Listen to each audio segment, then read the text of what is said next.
Ideally, if accuracy is our aim, we should try to find a good reference photo. We can then transfer the particular characteristics of that photo onto our model. Prior to painting the camouflage, we'll need to paint some of the inside surfaces. Here we can see the wheel well, which has been painted with Gunze acrylic RLM02 and treated to an oil wash for a little bit of weathering and highlighting. The windscreen has been masked with the self-adhesive die-cut masks included with the Eduard kit. The large opening for the engine has been blocked off with a rolled up piece of post-it note stuffed with tissue paper. Eduard supplies a number of spare sliding canopy sections. I used one of these as a de facto mask for the main cockpit area. The windscreen frames have been painted Tamiya acrylic XF24 dark grey to represent the RLM66 colour from the interior. You'll notice that I've also sprayed a little section of the upper forward cowl. This is just to check for any gaps or imperfections. This aircraft featured a striking black and white striped nose. In preparation for this, the entire forward section of the model was painted with Tamiya white primer straight from the spray can. The lower nose was masked and sprayed yellow. This was a typical theatre marking of the time. The nose was now masked with various widths of Tamiya masking tape. The model received an overall coat of Tamiya's AS5 light blue straight from the spray can. The lower surfaces of the tailplanes were also masked to avoid any overspray in this area. The wing root panels were also masked off on both sides. The first of the upper surface camouflage colours is Gunze Sanyo H69 RLM75 grey violet. This was sprayed onto the upper wings and tailplanes. Next, I scaled up a set of camouflage diagrams to 1/48 scale and then cut them out, sticking them to the surfaces of the wings and the tailplanes. The darker upper surface colour is Gunze H68 RLM74 grey-green.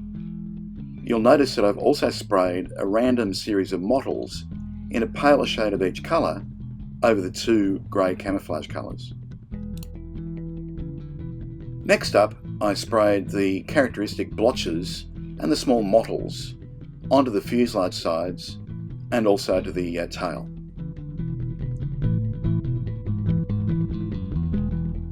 A cross was cut out of wide Tamiya masking tape so that the interior of the fuselage cross would match the colour of the rest of the camouflage. The exhaust panel was also masked off in order to be sprayed black. With the masks removed, we can start to see the effect.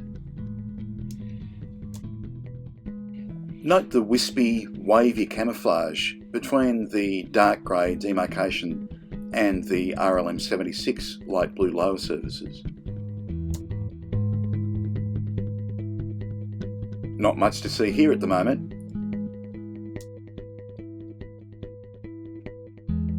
The model now received several coats of future floor polish as a glossy base for the decals. These were sourced from an old third group decal sheet that I've been looking for an excuse to use for years. They performed perfectly despite being quite old. The decals snuggled down nicely into panel lines with a coat of microsol setting solution.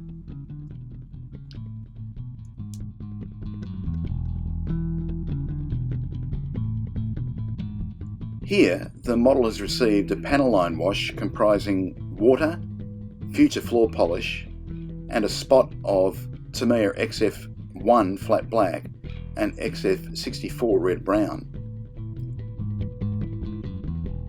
A flat coat has also been applied.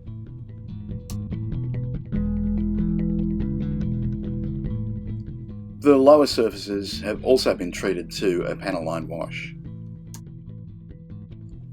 A mix of Tamiya XF1 flat black and XF64 red brown were also thinned heavily and sprayed in a selective lines along the various control surfaces and some of the other structural surfaces. Particular attention was given to the wing root areas. Lower surfaces were also sprayed and streaked with this thin mix.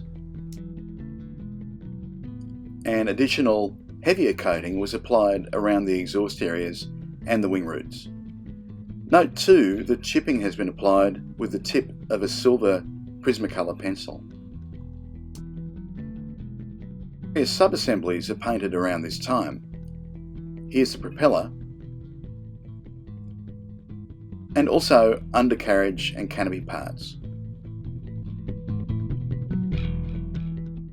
Put it all together and what do we have? It's a Luftwaffe Camouflaged Eduard 1/48 scale Focke-Wulf 190 A4.